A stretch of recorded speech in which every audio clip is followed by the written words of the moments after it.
On September 30th, 2015, Russia began airstrikes against ISIS and its affiliates in Syria. These strikes were conducted at the request of the Syrian government. Iran followed, announcing that they were preparing to send in ground troops. These developments completely changed the geopolitical equation, not just in Syria. Western politicians and their corporate media lapdogs are obviously not happy about where this is headed, and they've taken to the airwaves in force to voice their condemnation. First, they claimed that Russia was hitting moderate U.S.-backed rebels rather than exclusively focusing on ISIS.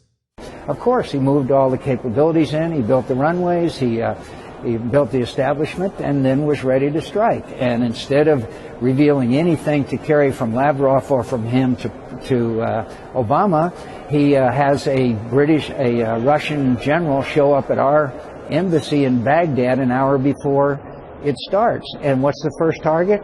The people we are supporting in arming and training and equipment. What better way to stick their thumb in our eye? Hey, wait a second. On September 16th, General Lloyd Austin of the U.S. Central Command testified that there were only 4 or 5 U.S.-trained fighters in all of Syria, and now these fighters are supposedly in control of an entire region? This assertion would be absurd enough on its own, but the reality of the matter is that the area in question has been controlled by al-Nusra for at least 2 years. And just so we're clear here, al-Nusra is al-Qaeda's Syrian branch, and they have direct alliances with ISIS. Not that the distinction between al-Nusra and the FSA would really change the equation. The FSA has publicly acknowledged on several occasions that they are cooperating with al-Nusra, and the FSA command itself has been dominated by Islamic extremists since at least 2012. أما فيما يخص بعض الفصائل التي مثلا يطالب الغرب بتصنيفها كمنظمات إرهابية، جبهة النصرة. نعم، نحن نشعر أن هذه الجبهة بمكان ما هي يمكن الحوار معها. حول نعم، حول طبيعة الدولة القادمة، حول شكل الدولة القادمة، حول إمكانية هذه البلد على إقامة دولة التي تناسب الجميع. نحن في مكان ما يجب أن نتعاون ويجب أن نتحاور، وأنا على صلة بالجميع. أنا على صلة بالجميع ولا أخفي سرا بذلك، حتى فيما يخص الأخوة في جبهة النصرة، ونتعاون في أمكنة كثيرة.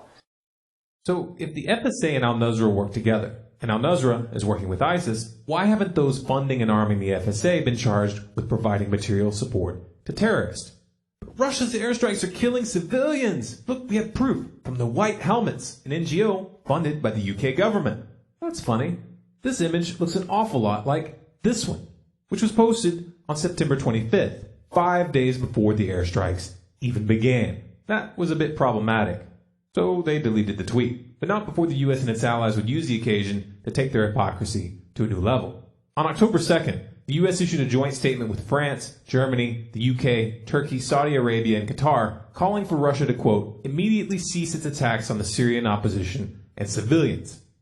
Just to put this into perspective, the Saudis have been bombing Yemen, with US support, since March of 2015, killing thousands of civilians and creating a humanitarian crisis of epic proportions. The irony also seemed to be lost on Washington, who after decades of military occupations and drone campaigns, which have killed millions of civilians, topped it off by repeatedly bombing a Doctors Without Borders hospital in Afghanistan just 1 day later. Oh, this is awkward. What can we do to save face? Hey, our friend John McCain has an idea. We should just send our moderate jihadists some more weapons. They're attacking the very guys who we want to see topple Assad. You would let American planes just continue to pass them and let them do that? No, but I might do what we did in Afghanistan many years ago to give those guys the ability to shoot down those planes. That equipment is available. Who would be shooting them down? The Free Syrian Army. Just like the Afghans shot down the Russian. No, just like the Afghans shot down Russian planes after Russia invaded Afghanistan. So we armed extremists in Afghanistan, which became the Taliban, which we're still bombing, often inaccurately, to this day. And you want to do it again? This isn't a plan. This is desperation. Washington has been outmaneuvered. This turn of events is on par with a 2013 episode where the US-backed rebels got caught using sarin gas against civilians.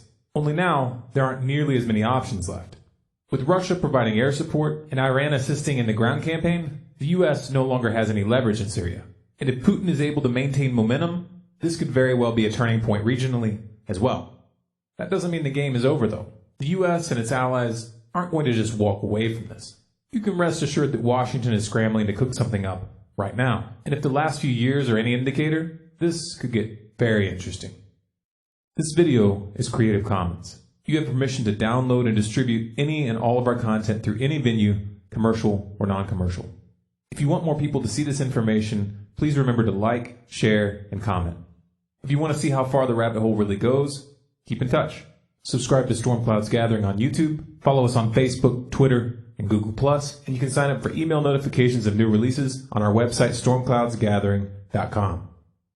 We also want to say thank you to all of you who donated this past month to keep this project going, and to all of you who have offered to volunteer.